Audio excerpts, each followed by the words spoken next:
Wow, James knows how to use a knife. One of our past videos was about some of the questions that we had about Taboo so far. The question, when James is in the meeting with East India, him and Godfrey catch eyes. It is a held stare with strange looks from the both of them. What was that stare about? In the third episode, we see James visit Godfrey, and we find out that James and Godfrey shared a bed in seminary. And I don't just mean they slept together, I mean they were sexual partners. So this is what the look is about when James first sees Godfrey, and we learn that James is a bisexual. I'm not very surprised by it. By all means, this show is trying to blow away norms of society and show that people in general are freaks. It was specifically interesting to see this in a character who is an incredibly badass character.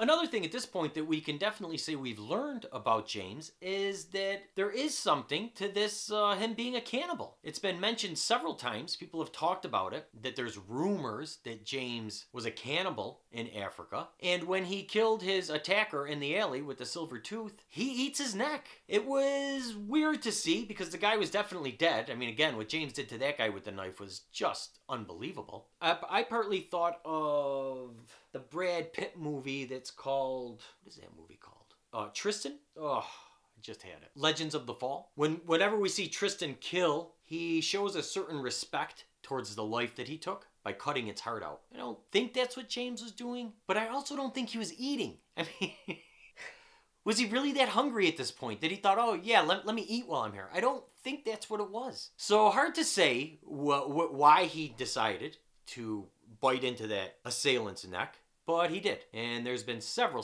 comments about James being a cannibal. Winter asked James about the tattoo on his back, and she says she knows what it is. It's the Sankofa, and they both wonder, what does it mean? The Sankofa is an African symbol. It's a bird looking back, holding an egg. And there is a proverb associated with the Sankofa, which says, reflect on your past to have a successful future. Very fitting for James, being that in all likelihood, James is out for revenge from the past. Which brings us to James's mom. And what do we know about James's mom?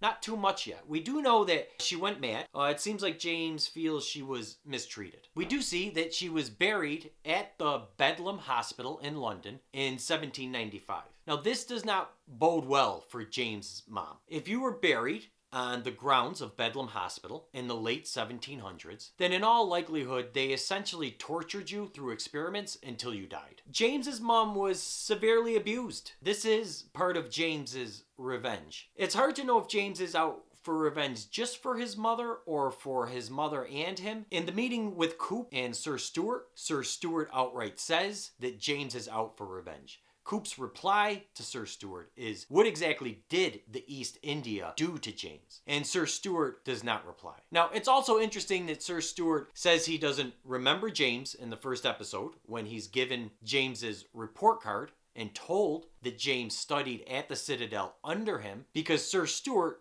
knows Horace Delaney, James's father. So having that connection there, having Horace be someone who's part of the East India and not remembering that you taught his son, that's a little hard to believe. Even if it was a long time ago, and even if Sir Stuart is losing his marbles. We see that Sir Stuart also forgets Godfrey's name. So this all brings the question up to, what did Sir Stuart do to these school-aged boys that were in his charge? So is James' revenge just for his mother, or is it for his mother and himself? I don't know yet.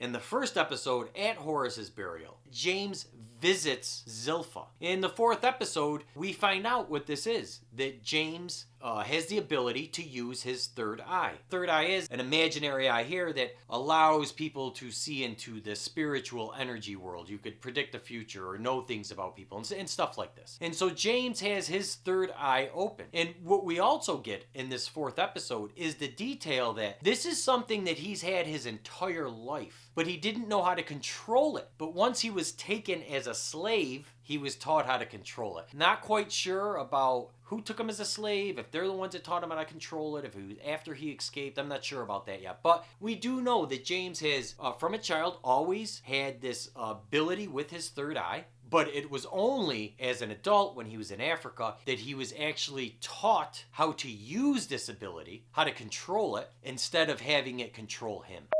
Hope you enjoyed this. If you have any questions about Taboo, please just leave them below. We'll do our best to get them answered. Don't be afraid to like the video if you did. If you have any friends that watch Taboo, go ahead and share the video with them. It'll give you something to talk about. If you want to make sure you catch all of our videos on Taboo, go ahead and subscribe, hit the bell, and you will be notified every time we upload one. You have a great day.